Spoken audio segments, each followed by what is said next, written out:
तर तुम्ही या दोन चेहऱ्यांना मित्रांनो ओळखत असणार आणि आज या प्रोग्रामसाठी ते आमच्याकडे आलेले आहेत. आम्ही 2 तिकीटं घेतलेले आहेत, एक तिकीट मॅडमने आणि एक आम्ही. तर लोकशास्त्र सावित्री मराठी नाटक बरोबर या विषयावरती आम्हाला अगदी 5 मिनिटांमध्ये सायलीताई आणि कोमलताई या 2 ताई आपल्याकडे आलेल्या आहेत आणि त्यांचं काम अफाट आहे.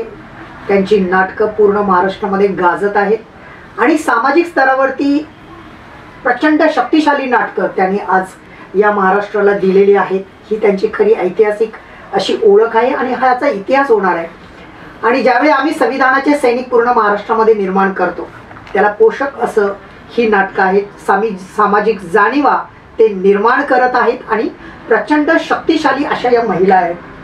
आणि कोमलचा आवाज तर तुम्ही एकदा जाऊन बघा ते नाटक, नाही वेळ लागला तर मी तुम्हाला अगदी खरंच अशा पद्धतीची ही नाटकं आहेत. आणि कल्याणमध्ये 17 तारीखला नाटक येत आहे, 17 मार्च. तर कोमल सांगेल तुम्हाला की नेमकं काय आहे. ती माझी छोटी बहीणच आहे असं तुम्ही समजून जा, कारण ती मोठी नाट्यप्रेमी आहे आणि ह्या दोघेही आमच्यासाठी बहिणीच आहेत. त्याच्यामुळे अरतुरे केलं तर तुम्ही थोडंसं नाराज नका हो प्रेक्षक लोकांना. तर कोमल गो अहेड. येस, आमचं सर्वात पहिले तर ही आपली ओळख आहे की आम्ही हम म्हणतो. येस, आणि प्रत्येक जण आपल्याला प्रतिसाद देतं. तर मी सुरुवातच तिथून करेल. हम है.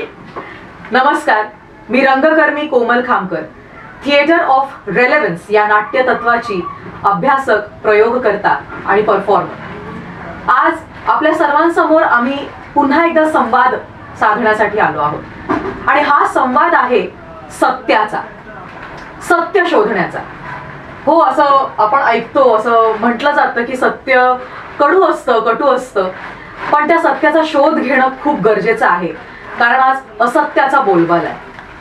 आज सगळ्या समाजात, संपूर्ण देशात, संपूर्ण जगात आपल्या अगदी घराबाहेर पडलो का आपल्याला असत्य खूप जाणवतं, खूप बोललं जातं, खूप अनुभवायला मिळतं आणि त्या असत्याला भेदणारं विचार कुठेतरी लोप पावत चाललाय. त्या विचाराच्या शोधात आम्ही आहोत. असा शोध जो सावित्रीने घेतलेला. आणि म्हणूनच सावित्री आणि महात्मा ज्योतिबा फुले या दोघांना आपण सत्यशोधक म्हणतो, कारण त्यांनी सत्याचा शोध घेतलेला. आम्ही रंगकर्मी याच सत्याच्या शोधात आहोत आणि या सत्य शोधातनं आम्ही नाटकाच्या माध्यमातनं लोकशास्त्र सावित्री हे नाटक घेऊन आलो आहोत. या नाटकाची मुळातच संकल्पना ही आहे की एक महिला आपल्या महिला असण्याच्या चौकटीला भेदून माणूस म्हणून जगण्याचा प्रवास करते, माणूस म्हणून जगते, तिचं अस्तित्व घडवते आणि अशा कित्येक महिलांना ती माणूस म्हणून जगण्याच्या प्रवासात त्यांना उत्प्रेरित करते, त्यांना आपल्या सोबत जोडते. पण आज चित्र अगदी उलट आहे. सगळ्या महिला शिक्षित असूनही, सुशिक्षित असूनही, स्वावलंबी असूनही आज समाजात एक सावित्री बघायला मिळत नाही. आज समाजातली ती सावित्री कुठे लोप पावली आहे, हा विचार, हा प्रश्न आम्ही या नाटकातनं घेऊन आलो आहोत. आणि ही सावित्री आहे जी समतावादी, न्यायाच्या आणि सर्वात महत्वाचं म्हणजे संविधानाच्या भूमिकेसाठी उभी राहते. हो, आम्ही शोध घेतोय अशा सावित्रींचा, ज्या स्वतः माणूस म्हणून तर जगतीलच, पण समाजाला संविधानाच्या भूमिकेसाठी, संविधानाच्या संरक्षणासाठी प्रेरित करते. कारण बघा ना, 1950 आधी आपण प्रत्येक जण आपापल्या पंथात, जातीत, धर्मात अडकलेलो होतो, जेंडर्समध्ये अडकलेलो होतो. 1950 नंतर भारतीय संविधानाने मला माणूस म्हणून ओळख दिली आणि आपल्या सगळ्यांना एका स्तरावर माणूस म्हणून जगण्याचा समान हक्क, दर्जा आणि सन्मान दिला. ही ओळख आपण विसरून चालणार नाही. जसं कोमलने ही सुरुवात केली तर मला हे खूप प्रकर्षाने जाणवतं आणि आमच्या सरांच्याही लिखाणातून, म्हणजे रंगचिंतक मंजुल भारद्वाज यांनी या नाटकाचं लिखाण आणि दिग्दर्शन केलंय. आणि त्यांनी काल परवाच एक कोटही केलं होतं की काय झालंय की प्रत्येकाला ना आज सो कॉल्ड धर्माचं होण्यात खूप इच्छा आहे, आनंद आहे, हिंदू होण्यात आनंद वाटतो, राईट. पण माझा प्रश्न इथे आहे की आपण नेमके कुठले हिंदू आहोत, जे सत्य असत्यासोबत उभे राहतात, जे हिंसेसोबत उभे राहतात, जे घृणेसोबत उभे राहतात, द्वेषासाठी उभे राहतात, असे हिंदू होण्यात आपल्याला सामर्थ्य वाटतं, आनंद वाटतो का?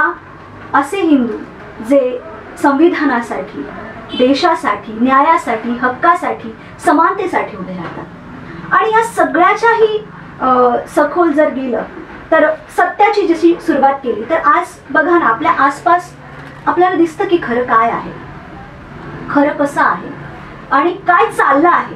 पण तरीही आपण जाहिरातींवर विश्वास ठेवतो. जाहिराती काय सांगतायत त्यावर विश्वास ठेवतो. मीडिया काय सांगताय, पत्रकार काय सांगतायत त्यावर विश्वास ठेवतो. पण आपण कधीच हा विश्वास ठेवत नाही की अरे माझ्या आजूबाजूला घडलेली घटना, समस्या, प्रश्न, मुद्दा हे खरं सांगतंय, माझ्यापर्यंत पोहोचवतंय. नाही, तरीही मला असत्याला जर निवडायचंय तर मी असत्यालाच निवडते, सत्तेवर बसवते आणि पुन्हा रडगाण करते की माझं शोषण होत आहे. तर आपण खरं तर सत्याला नाही हरवत आहोत, आपण स्वतःला हरवत आहोत, स्वतःचं नुकसान करत आहोत. आणि ह्याच आशयावर लिहिलेली कविता सरांनी, मंजुल सरांनी लिहिलेली तू वाचावी कोमल, असं मला इथे वाटतं.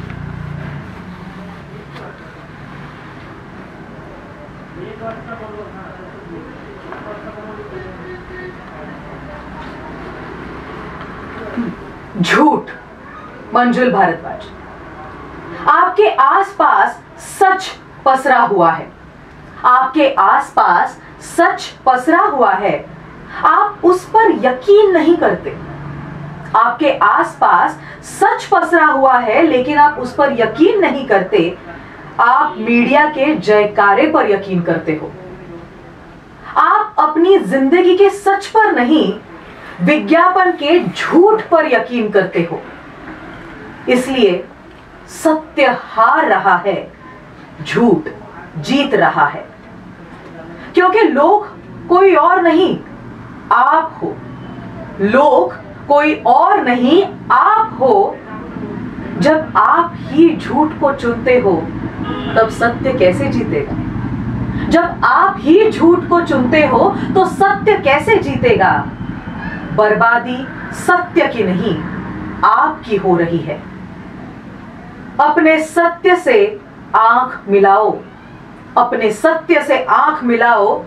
सत्यमेव जयते का उद्घोष करो, सत्यमेव जयते का उद्घोष करो.